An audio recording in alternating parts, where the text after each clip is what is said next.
Hi there guys. Well, we know winter's coming. I'm down in my earth lodge and I'm about to start doing some flint knapping, so I thought I'd welcome you in and we'll see what we can do. My name's Will Lord. I spend most of my time teaching prehistoric crafts, and that's one of the reasons I haven't been able to put many films out lately, because I've been busy filming.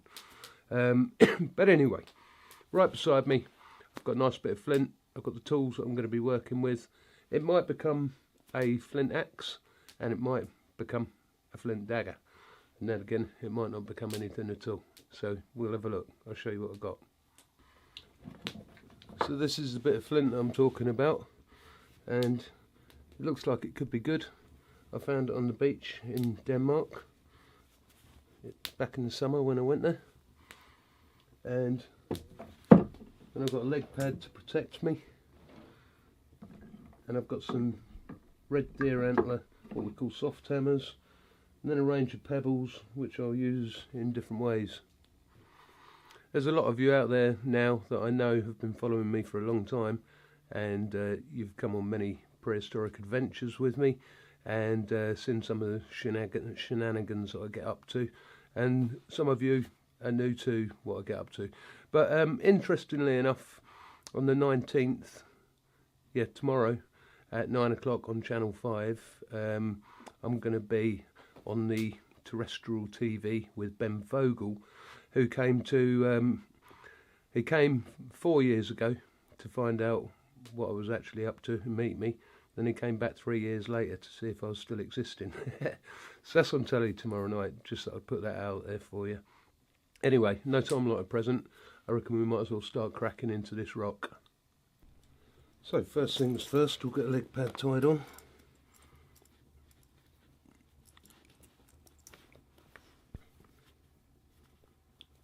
There we go. You can do it without a leg pad actually, but it just makes sense. So first thing, I'm giving this a spin about and having a look, and you can do a little sound check. Sounds pretty clean.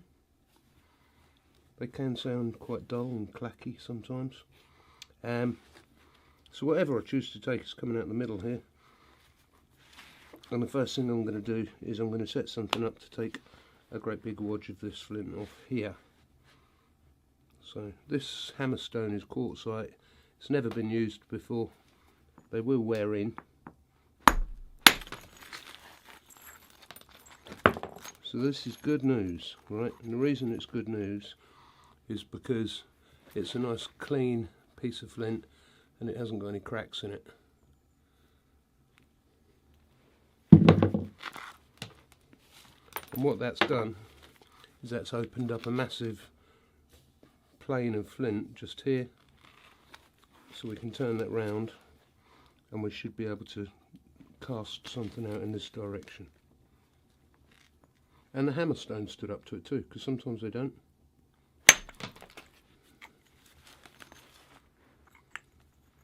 Boom.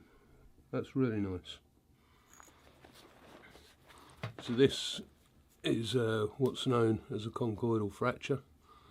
So you've got the bulb of percussion, and that usually goes for about 1.5 inches. Then you get the complete transit of the flake. And the back here is the platform. Some of you already know that, but just cover that off because not everybody does. That went 3/4 of the way across. So what I'm going to do about that now is I'm going to look for an area here to get a return, the same sort of deal as I had on that side, and come up underneath this. Now the thing is, it's quite easy to get trapped into thinking that that'd be a good place to hit, but there isn't an organised shape there anywhere.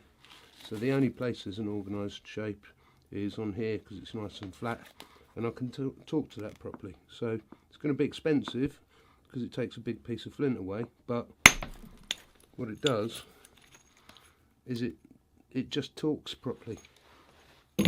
So the impact was absolutely perfect. It understood what I wanted because I hit something flat instead of something that was deranged. I can turn that round and I've got absolutely perfect platform to have a chat with and come back. Okay. And then what we'll do is we'll just use a little bit more up of that. I'm not trying to cross the whole entire stone. I'm just trying to move this edge across a little bit.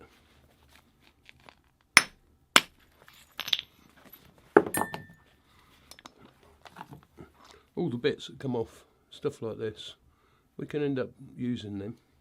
You can make scrapers out of them, you could make arrowheads out of them, a whole bunch of things.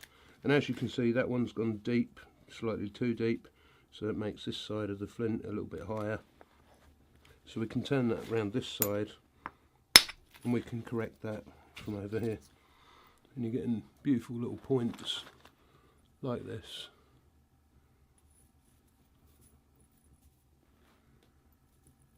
And you can see the quality of the stone. It's, you know, if you used that, it'd cut to the bone without any issues at all.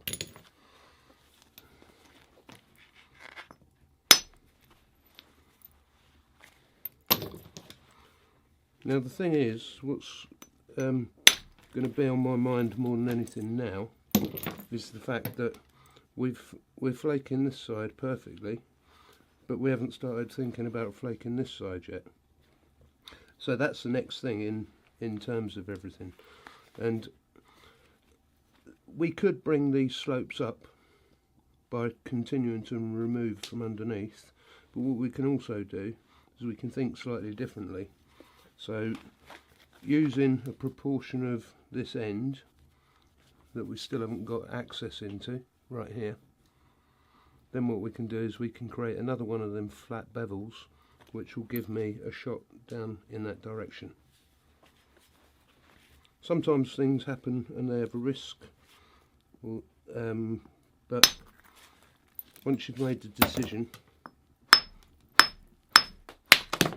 really you've just got to get on with that, and the outcome will be whatever the outcome is. It'll either be a success or a failure, and that's come out okay. We've got the platform there, look, which is here. We're going to be hitting that about there.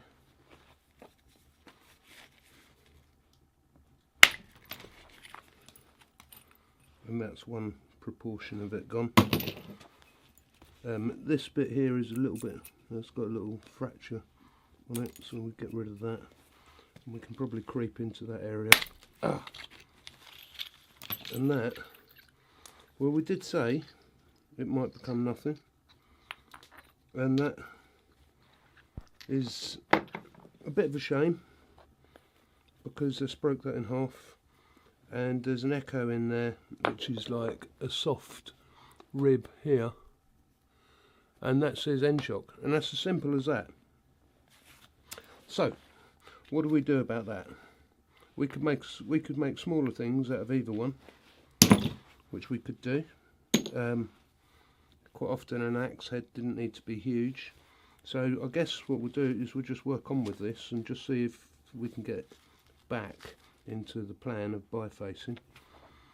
And because this tilts backwards a bit,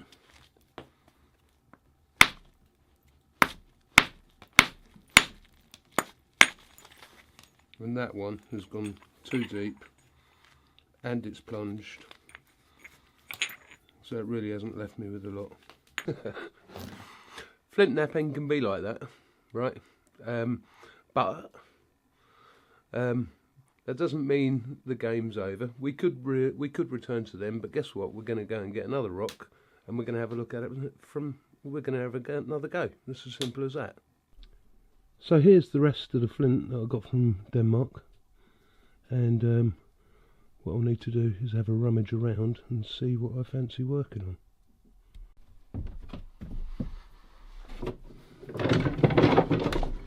There are some really big bits like this. I'm not going to go at that one right now. That looks like a nice bit of stone.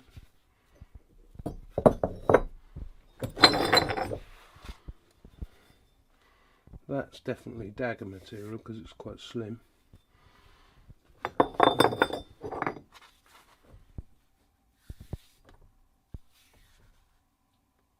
Yeah, let's do it. Right, so take two. We don't have quite as much messing around with moving weight on this. So let's just drop down in a stone weight and start moving the flint from left to right on this.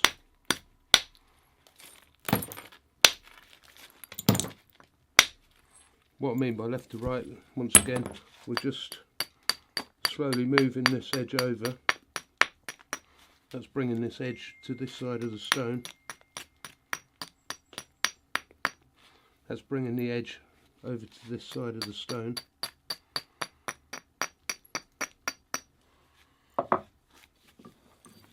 Then we're going to turn that over, and I'm literally, because I'm at the edge of the stone, I'm going to go straight in with a soft hammer.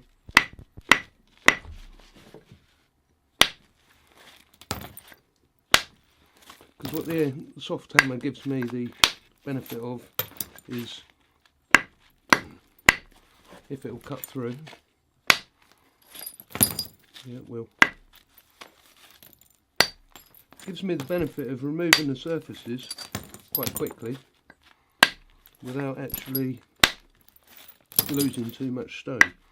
So it's more of a device for thinning things. And then periodically what we'll do is we'll match back on the edge, because it's a three-sided object, sorry, it's a two-sided object but three-dimensional,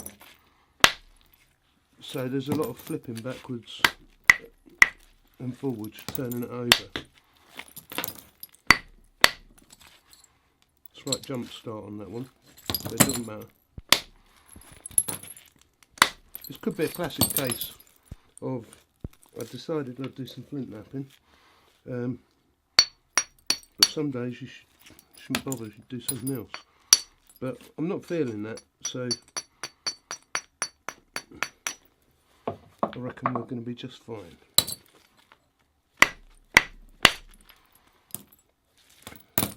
What we are noticing is there's quite a few impacts that I'm throwing that aren't actually resulting in me getting a...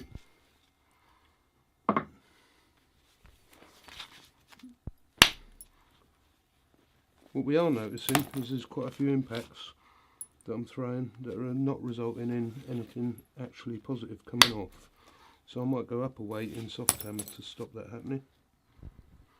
So you can see how them flakes are traversing left to right, leaving at the moment an untidy cutting edge, but there's a cutting edge running down here. We can tidy it up later. So now what we'll do is we'll gain entrance from this side.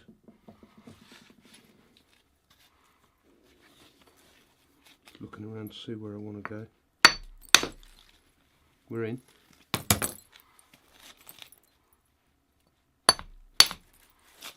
Nice.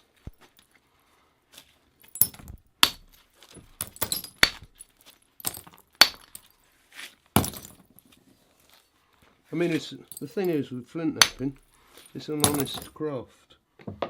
You get back what you give, and that's it. And what we also have to remember about flint knapping is it's an activity that took place in the past by people who were surviving in the wild, could survive in the wild, and they made tools for their everyday life. And we've got such a broad scale of time to look at, because we're dealing with a subject that many of the human species of evolution were involved in right back up to about 2 million years ago. That's unless you're a born again Christian and you don't believe in all that. But there's plenty of bones, there's plenty of stones that make it evident that there was an evolution of mankind.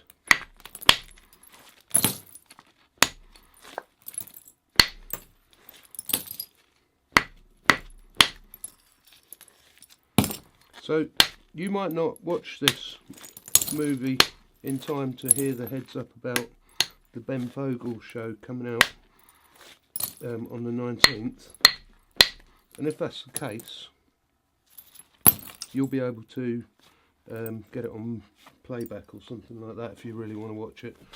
But it is quite good. It's a really honest account of the journey that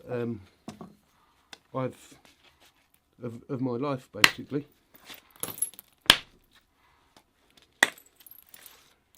And one thing about Ben, he's really good at these skills of interviewing people, so he doesn't leave any stone untouched.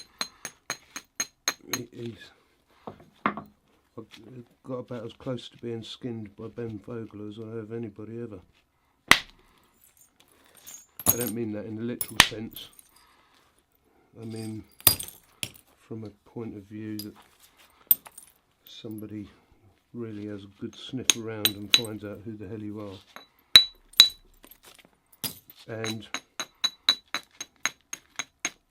just tries to work out what the hell's inside the box.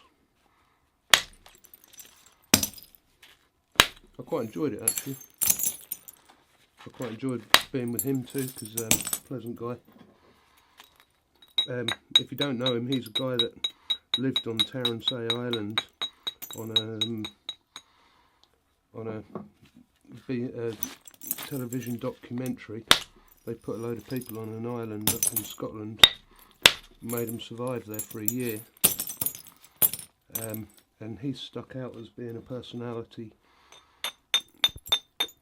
and has since gone on to make well and get himself a TV career, and he's climbed Everest, and he's rode across the Atlantic, and he's done some pretty heavy duty stuff, you know. So he ain't no fool. He's a proper dude.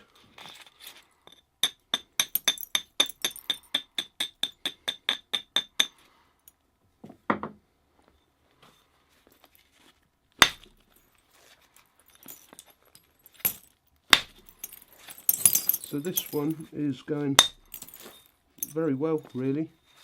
It's bifacing nicely. The flakes are passing, they're meeting each other in and around about the centre. We've got access all down the edges. We've still got some organisation up the ends to deal with, like that, and on the tail. But this is definitely worth pursuing and going on with. From here, what you're going to see is how I migrate into this area, just here.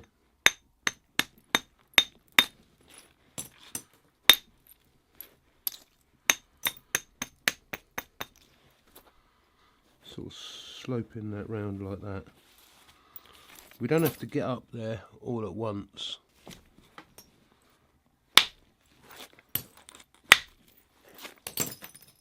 Sort of creep along into that space.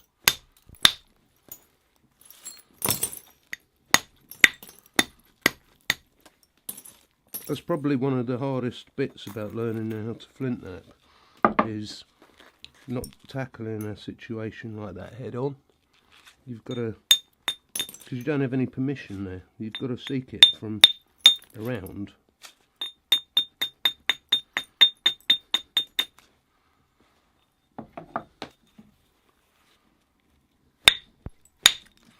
And obviously you've heard me already use the term end shock, and I'm getting near the end of the rock, which promotes the possibility of getting it again.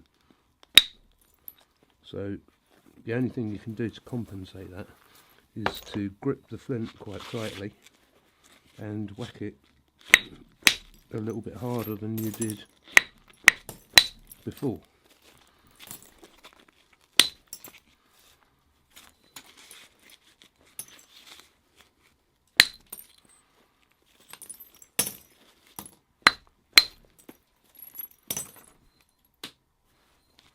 and that got us around that end. There's still a few things to cancel out and sort out. It's exciting stuff, isn't it?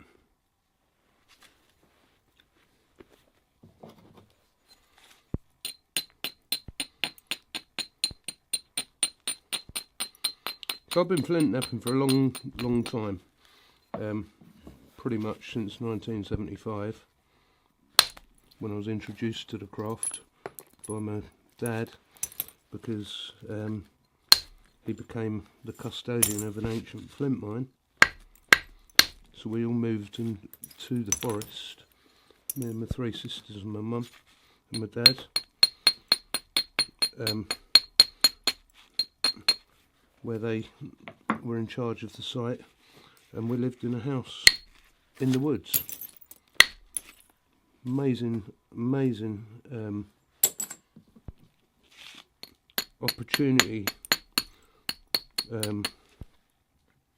that was bestowed upon me, really, to grow up in such a place.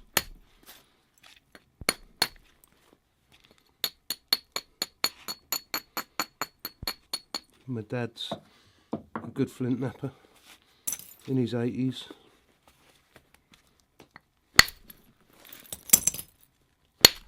But there are still things that I'm challenging myself with that were achieved, and some of my videos have demonstrated that. Like one of the styles of dagger that was being made in Denmark. I haven't finished with that story yet. It's where you use a different style of punch to create a crest down the middle of the handle. So along the journey with that, I've been making Danish box axes and flint pyramids and bits and pieces, just to learn the structure of that. And I still don't, you know, I believe that when you start heading in such a territory, there are a lot of examples of where things don't work out as planned, and that would have been the same for them back then as well. And there's some blade core techniques which I'm exploring as well, which are quite tricky, and I'll be making more videos about that.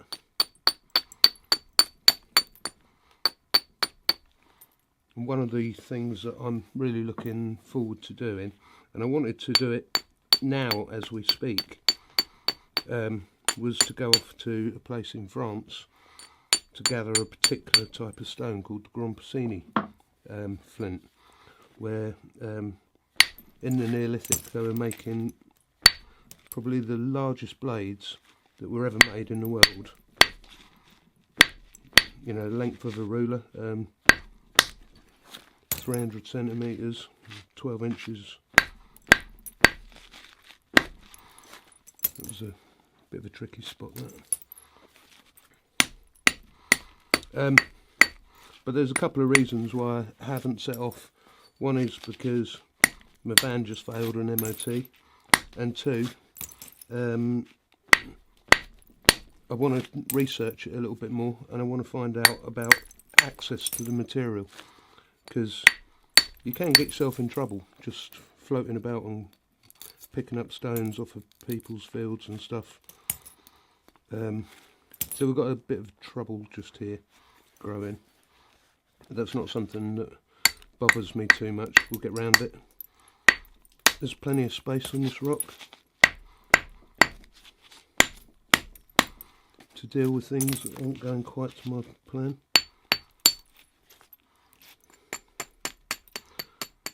And another road trip which is in the making is getting out to Sweden, and further north than Sweden, to try and meet some of the remaining people from the Sami. But I'm not in a rush with any of it. I just want to get it right so that I don't waste my time.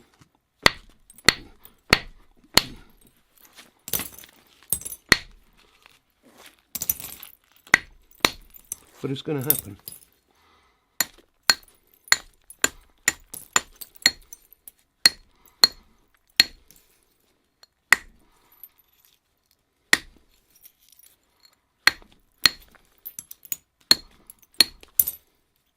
Sometimes what I do is I lift it up off the pad because I have a bit more control over holding the angles.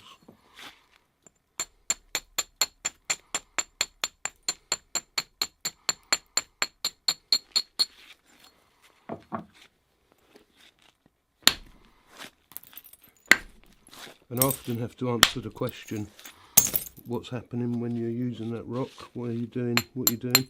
It's called consolidating. And what it actually means is you're preparing the edge. So the edge is a little bit more robust and can withstand what's happening to it, as well as launching a flake across the surface. And sometimes when I tell people even that, they still look at me with a dazed and confused kind of look on their face. But there's not really much more to say about it. If you don't do it, you just crush the edge. Sometimes you can get away without doing it, like then, because I wasn't trying to take anything too major.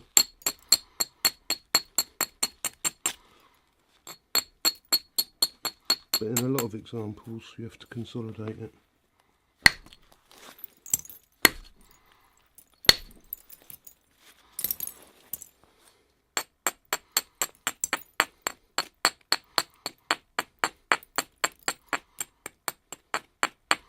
I'm going to make an assumption that a lot of you have had a good look around my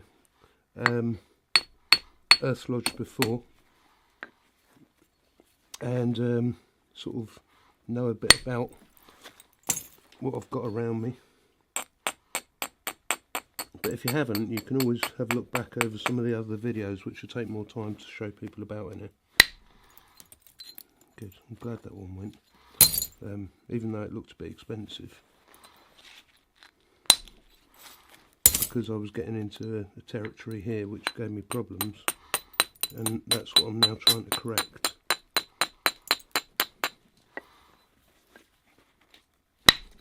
We also have to remember what I said right at the beginning. I might make something, then again I might not.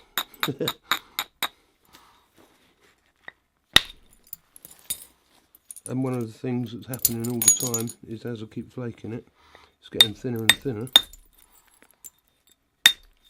which makes the whole process more and more tricky, because it expands the likelihood of breaking it in half. We'll just deal with this tip bit here now.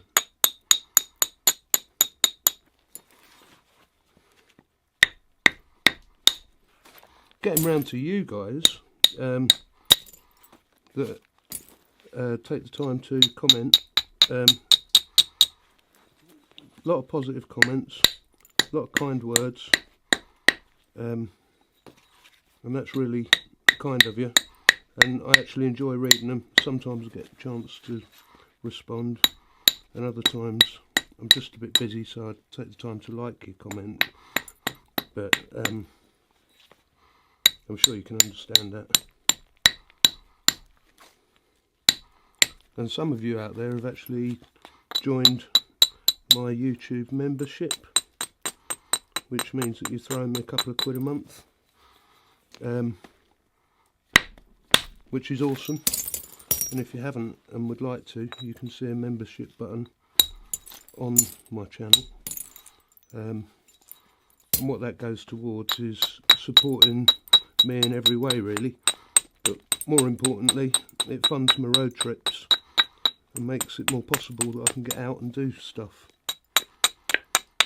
So if you're already in there, cheers. If you're not yet, but you consider that it's something you'd like to do, then just look at the details on the channel.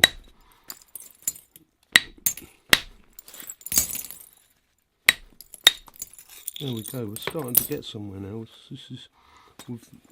This isn't completely ironed out here yet, but it's going in the right direction.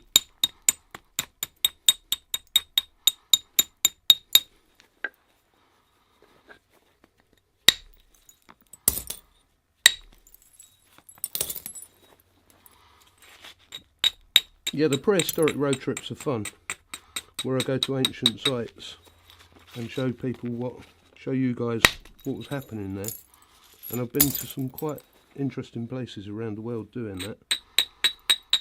But I've just noticed in myself that there's a bit of a hankering to do something mildly different to that, which is where the birth of the idea of getting out to the Sami comes from. Because when you go to ancient sites, everybody was there is dead because of thousands of years ago, and quite often it's run by tourism, and you can't do and practice the ancient crafts that and apply the ancient crafts that we're talking about. So to get near some indigenous people and sit with them and know them a bit is kind of calling me, you know, and it could make some very good footage.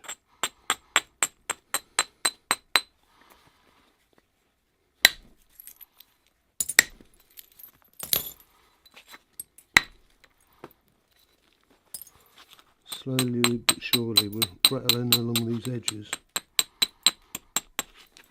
and I was talking at the beginning of this video of sort of saying, well, what are we going to make? Is it going to be a knife or an axe? It's sort of become apparent pretty quick on this one that I've been thinning it out. I could still make an axe out of it, but I've over thinned it for that really. So I guess I'm moving this whole dimension into making something more daggerish.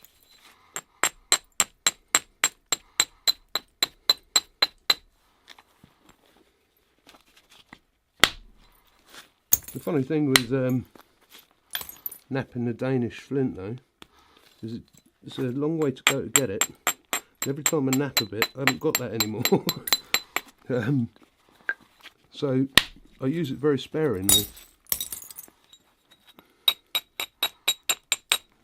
So this is a sparingly moment that you're sharing with me on.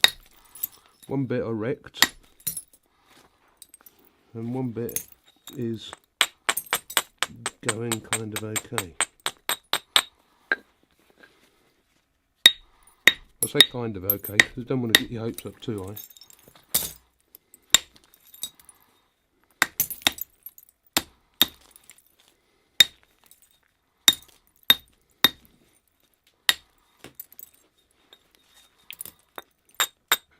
So it's Monday today.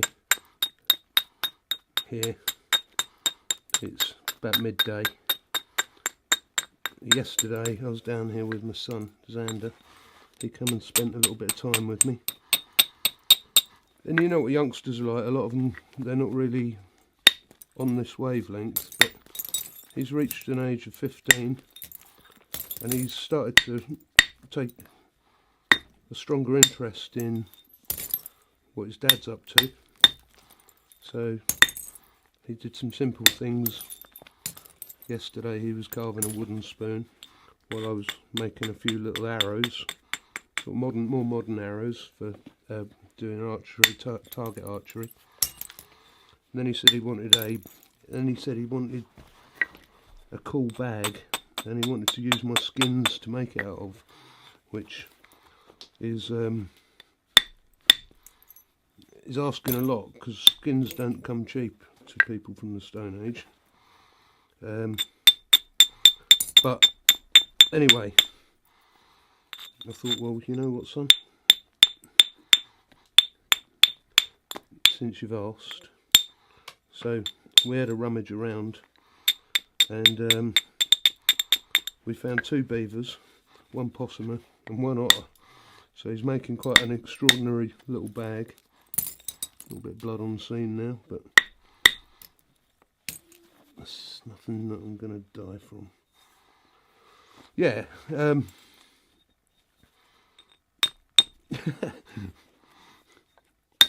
Quite what he's going to do with this bag, I don't know. It's not everybody that's got a bag out of 2 beavers, a possum and an otter.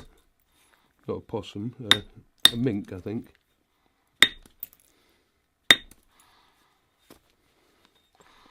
But he got him stitching. And stitching takes patience. And it's good for you, because there's no quick fix. And you know what this world has got like. It's like, I don't want to put the time in, I want it now. And that's not how life should really be.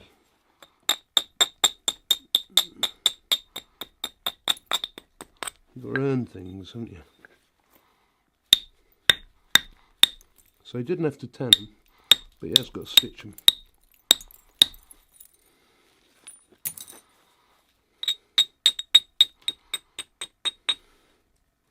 There's still some pretty difficult things to deal with here, like this is quite heavy in here.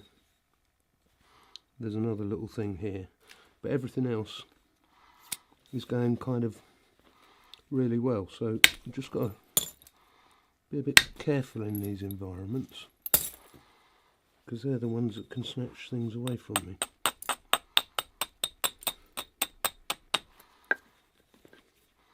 And I've spent quite a bit of time up by the tip, because you don't want to be trying to thin the tip out nearer to the end. That's getting risky there. So let's do some more platform work.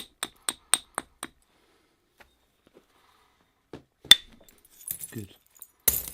Well, that worked out okay. I've still got a heavy weight here. We can come back after that in a second.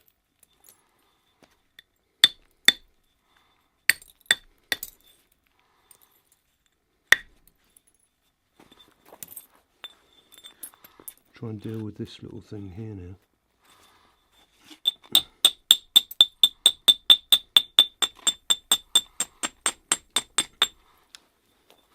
So it's a classic old case, isn't it?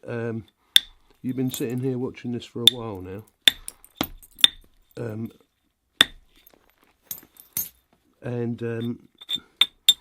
That's swallowing up a bit of your time, and quite commonly, you know, that would be something that would worry me, because I don't want to waste your time. But I got corrected by a lot of you in a video I did some time ago, which soaked up an hour of your life, and I didn't edit any of it out, which I'm not going to do on this. And instead of you moaning, you actually, I got a lot of thanks for the fact that it was something that wasn't like one of these shorts and held you for a little while, which is good, but people still feel like that. Cool. This is a tricky spot, because we're in the danger zone, and I've got a little, what you call a knot going on.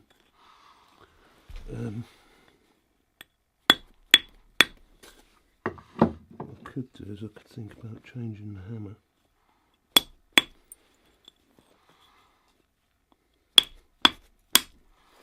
Okay, that was helpful.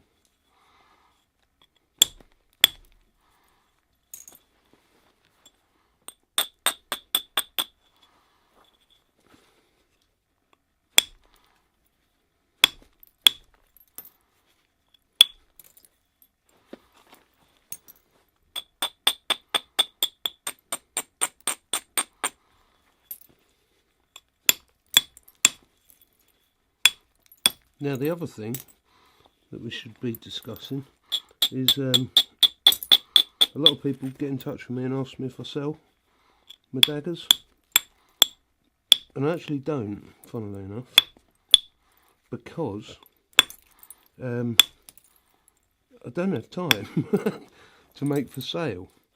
I did a portion of that in my life, so quite often I find that I end up using daggers to say thanks to people who have done things for me, or I keep them because they're part of a progress thing,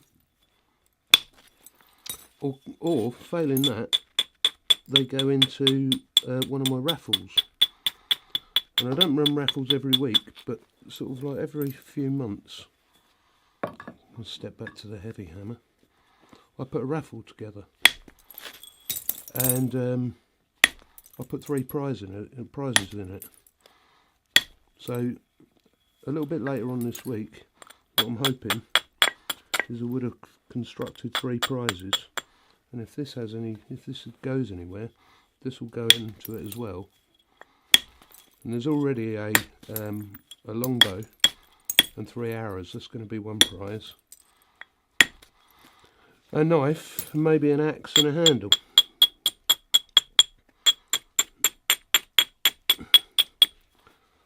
Which is one way that somebody gets one of my things pretty cheaply.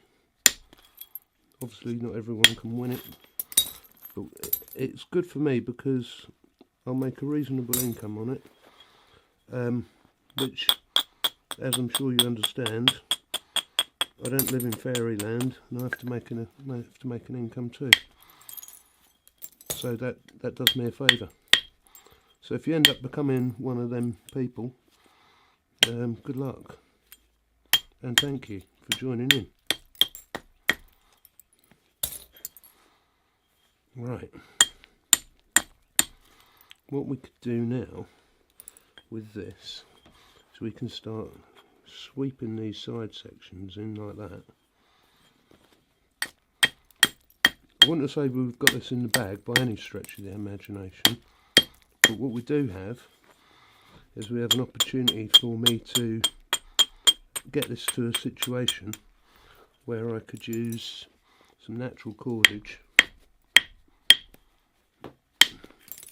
which I have to make, and bind that around the handle and settle that down with some pine pitch glue to come up with a half tasty look of a natural cordage bound around a flint knife.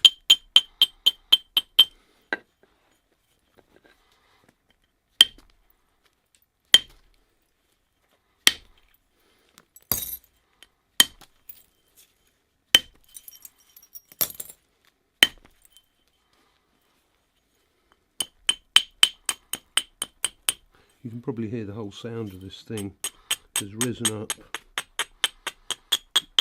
to a sort of a higher level now. There's still a high spot here which I should go after, but once again that's high risk.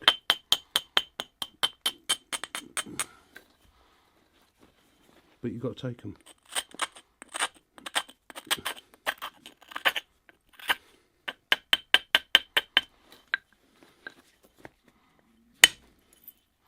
Good.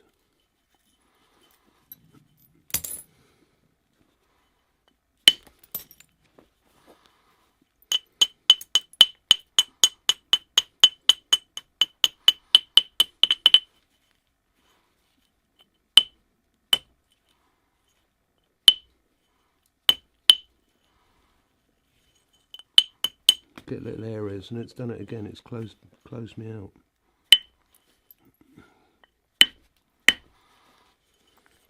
Shut out from both sides. So what I'm going to do with that is I'm going to try and put a little bit of a pressure flaker, this tool here, and undo that just slightly.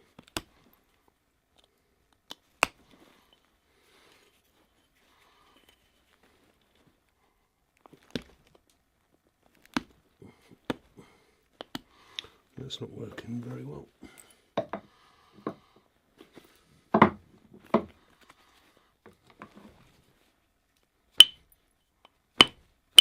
You can hear that.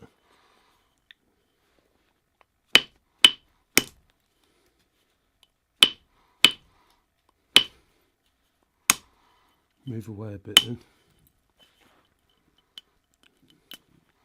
What we'll do is we'll move away, then we'll come back in from the edge a bit.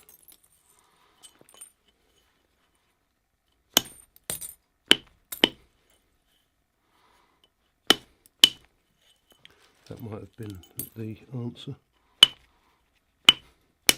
Yay!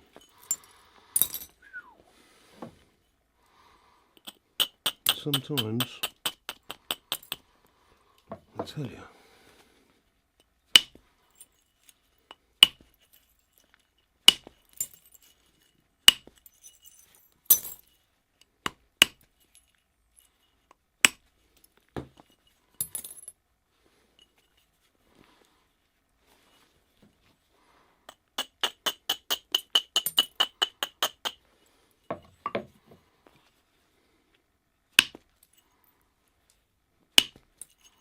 back up to that tip.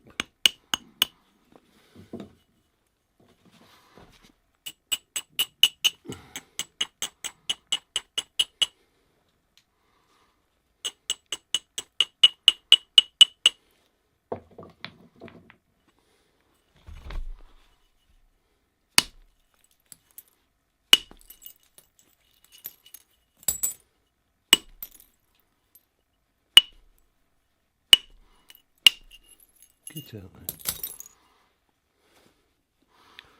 Right, let's move the back of this across again.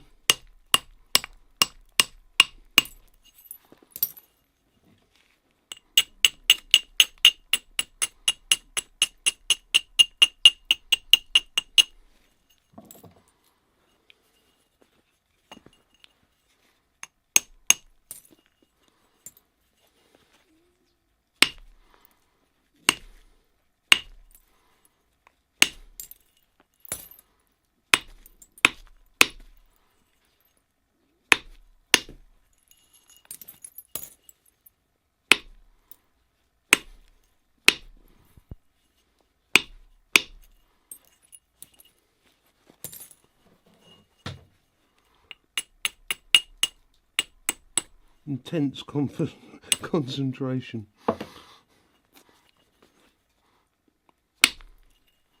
Good.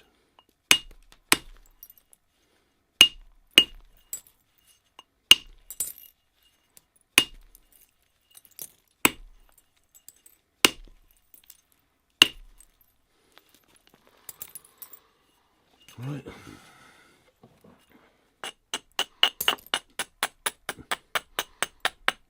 You can tell my commentary's tightening up here because it's like we're in tricky water. Yep.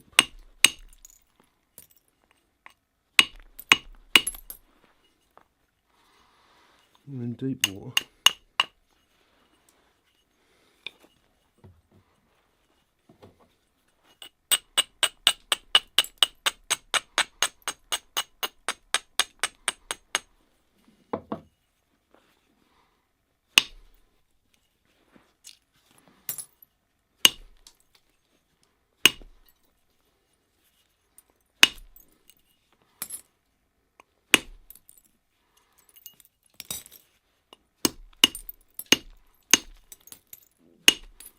So a knife like this didn't really come from ancient times. This sort of stuff happened more towards the Neolithic and the Chalcolithic and the Bronze Age. It was sort of, the whole behaviour was changing. This is actually a moment where you're making something to either gift or keep, probably gifting a lot, and claiming status in communities that were growing, because you could do it.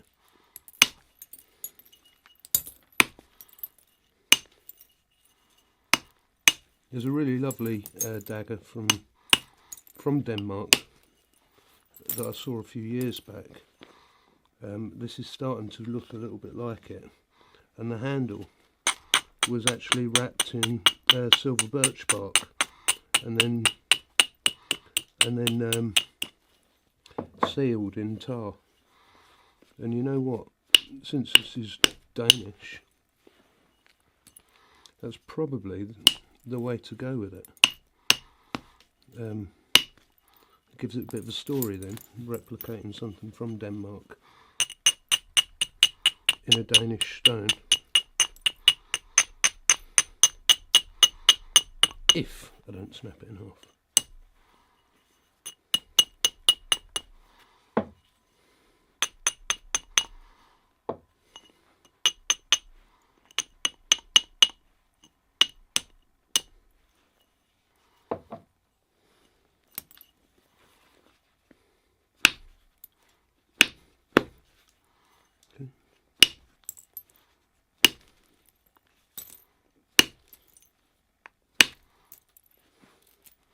Some hinging going on there, which is a little bit annoying, but maybe we can come out back at that from the opposite side.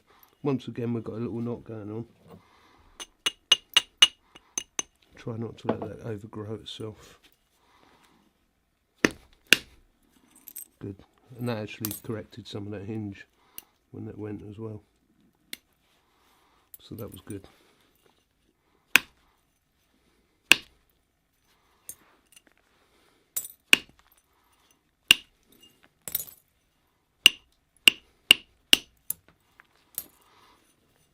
Right.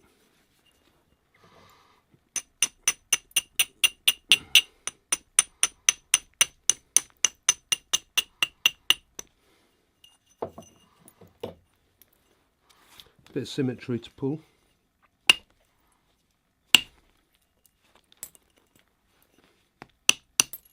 As you can see, it's not quite symmetrical.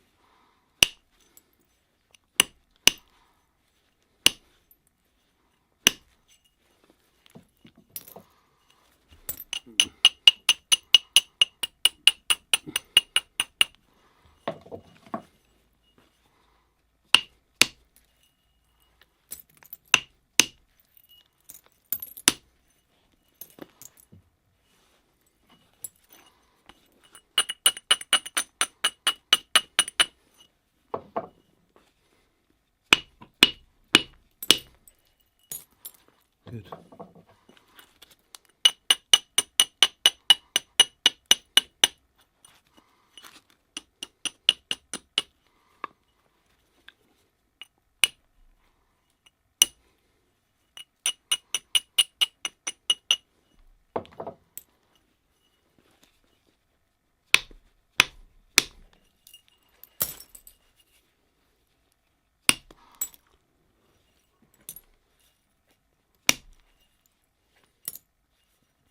Quick look up at the camera there to see if I was actually still recording.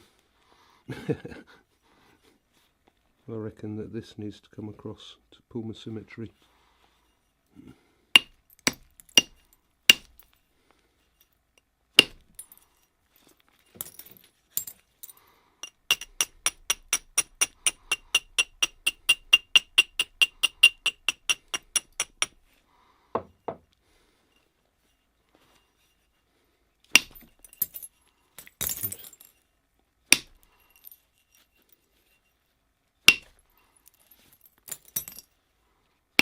Three fairly hard strikes down there then, because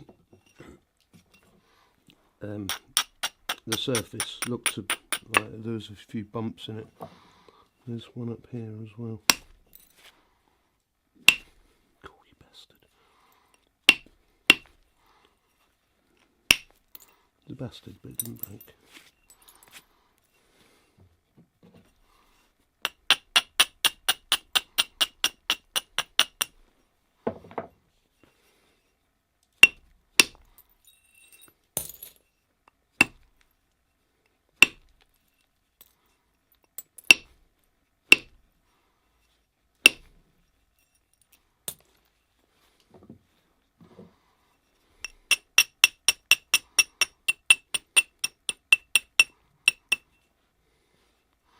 I reckon we need to move this tip over a little bit, just across there.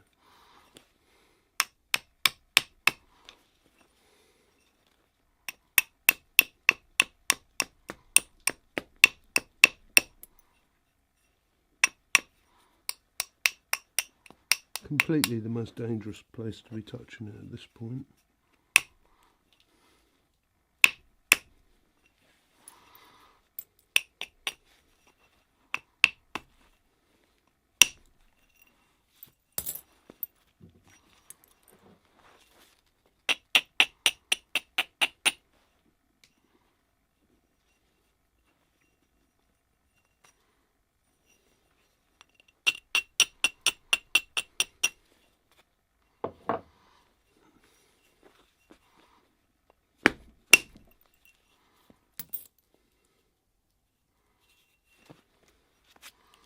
And now maybe over here a bit.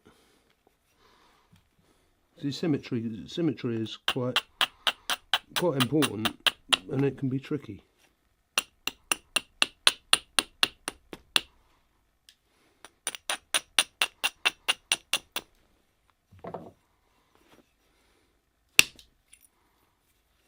Excellent.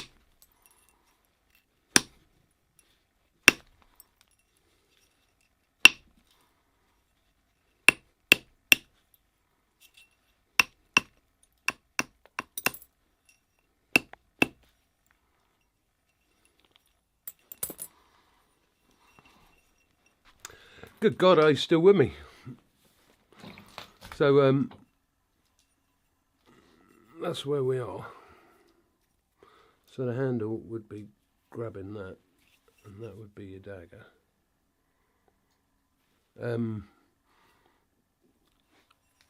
We could go a lot thinner than that, but then the risks go through the roof. But I'd quite like to see a piece of silver birch on the back of here, just because it came up in the video. So I'm going to have a look and see if we can find a bit of that. So we should have something usable down in this box here. There's my firelighting box of all sorts of bits and pieces in there. Right, let's have a look. There's a bit of a mess in here. Some more drumsticks.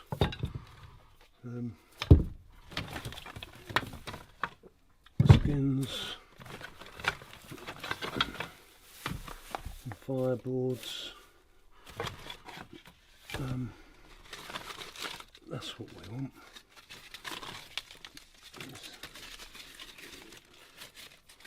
A slightly wider bit. You might be in luck. That bit there.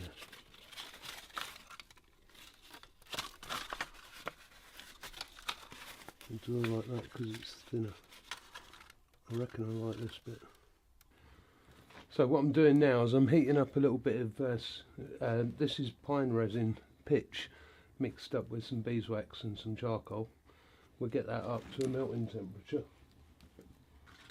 and we'll offer this up to the knife itself. So looking at that, it's definitely big enough.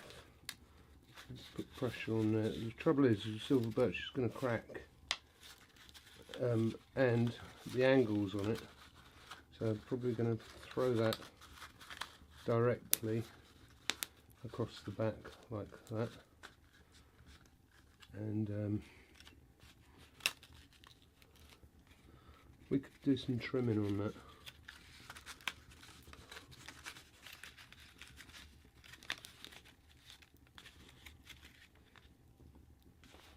The interesting thing is when we offer this piece of silver birch bark to the fire, what it's going to do is it's going to tighten up around what we're trying to do anyway. So what I'd like to do is I'd like to get the pine pitch glue hot. We'll smear the top of this and we'll start sticking that to that. We'll get one side of it stuck, and then we'll heat the other side up and close that in, but we'll just do some trimming on it as well, so that do some trimming on it so that there's not too much there to go for.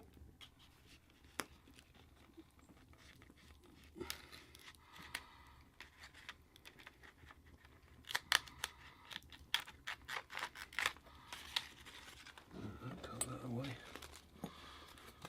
some loose in.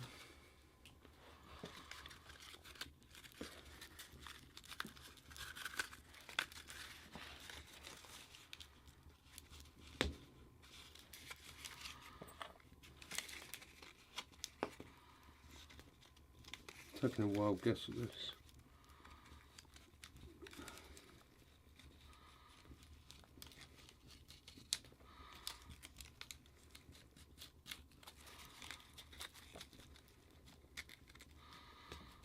Don't mind an overlap.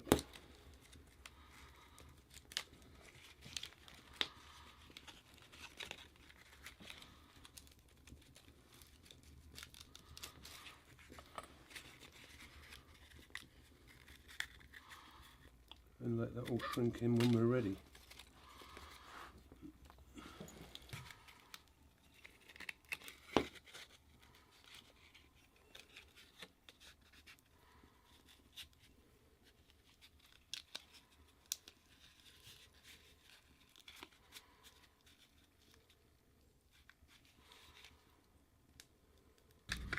That's coming up to there. Righto. So I'll put the thumbnail there because I don't want any glue going any further forward than that. And then literally I'm going to brush the back of this with hot glue. No need to be quick.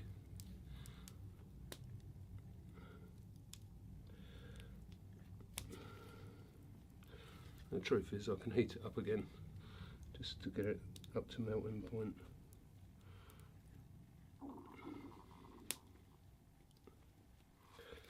Come on, spread.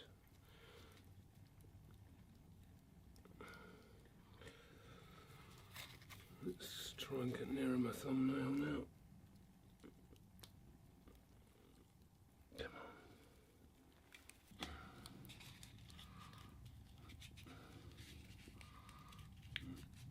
Get that down there nice and quick.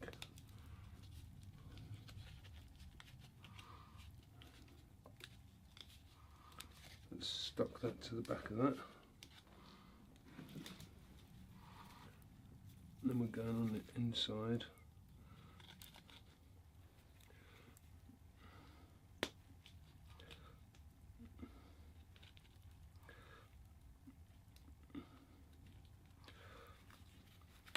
And press that down.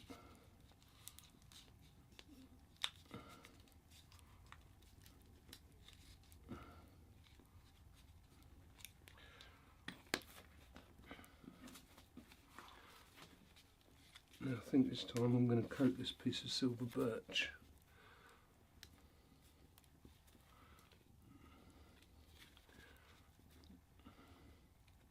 It's all an experiment, you know.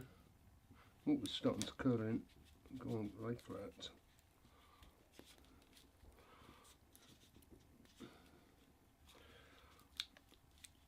That's good.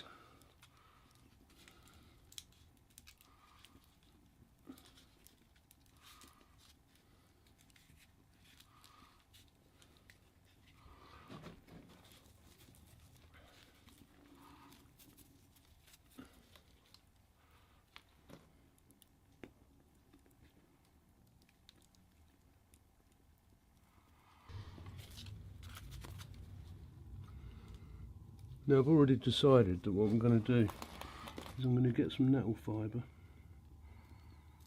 and I'm going to make 2 foot of cordage and put a crisscross seal over the top of the bark, which will make it more secure. I'm not worried about the glue going onto the knife itself. Can deal with that in a second. That'll make it more secure, and then what I'm going to do is I'm going to lightly laminate everything so it welds it all together.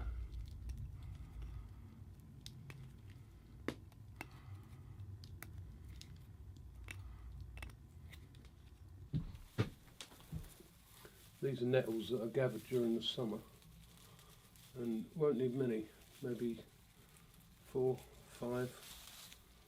like that. Well, something's happening. Feels like it's coming together.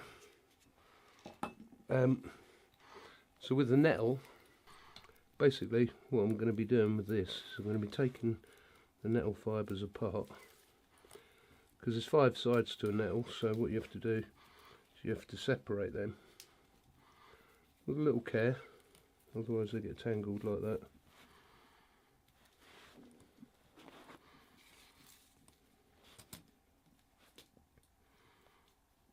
You sort of run your fingers through it. And then depending on the weight that I want, I'll slip the little nodes so the nodes aren't at the same place.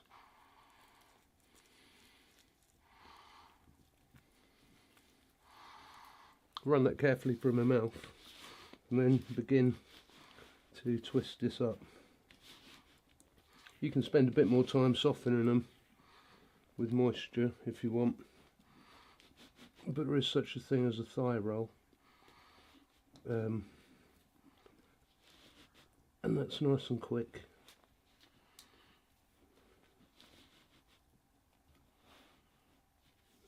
As you can see, we're getting a good quality cordage, which is going to look good, and it's going to really shore up the bark.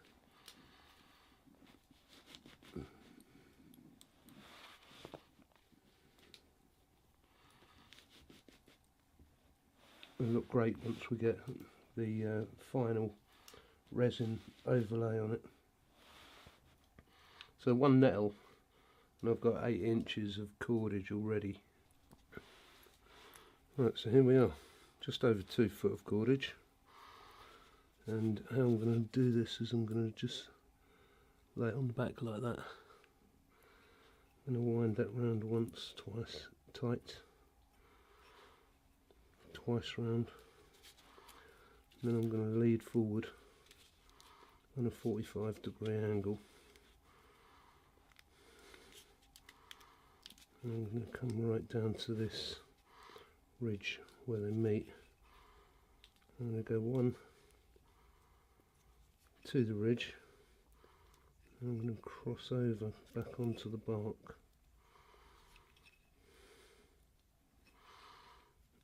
And now I'm going to lead upwards to get the middle of that match.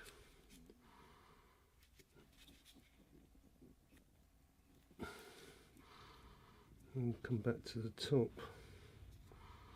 What I'm going to do is I'm going to back up a little bit, go round there and just quite simply half hitch that through itself. Bit fiddly.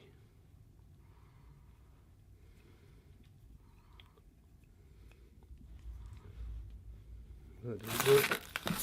Let's just grab hold of it. Through there.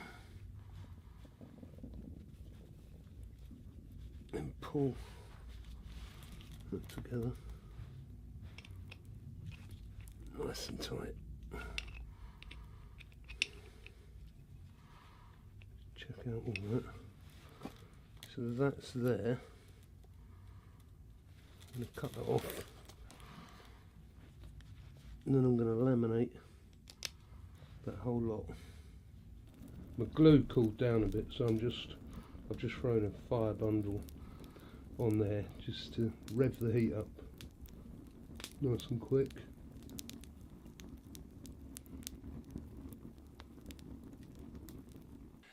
So I want the glue as hot as I can get it when I dunk this, because I'm going to dunk the back end in and pull it out quite quickly and just release as much of it as I can get. That'll give me quite a thin varnish on there, and then I'll just have to use the feather on the front when it's hot, and hopefully we'll get a pretty good result. See what happens. Good, that's nice and smoky, so in you go. Shake off some of that, and then this feather hopefully.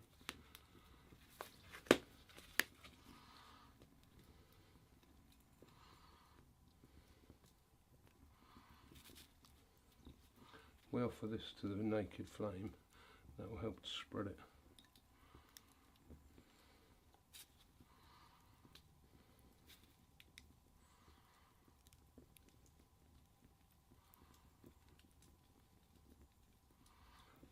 tricky bit is to not let that silver birch try and do what it would naturally do, which is curl up any more.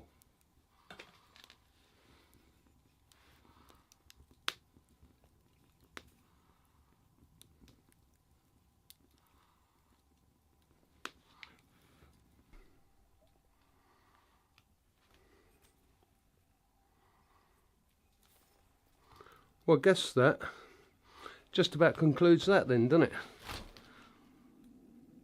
That was a bit of fun.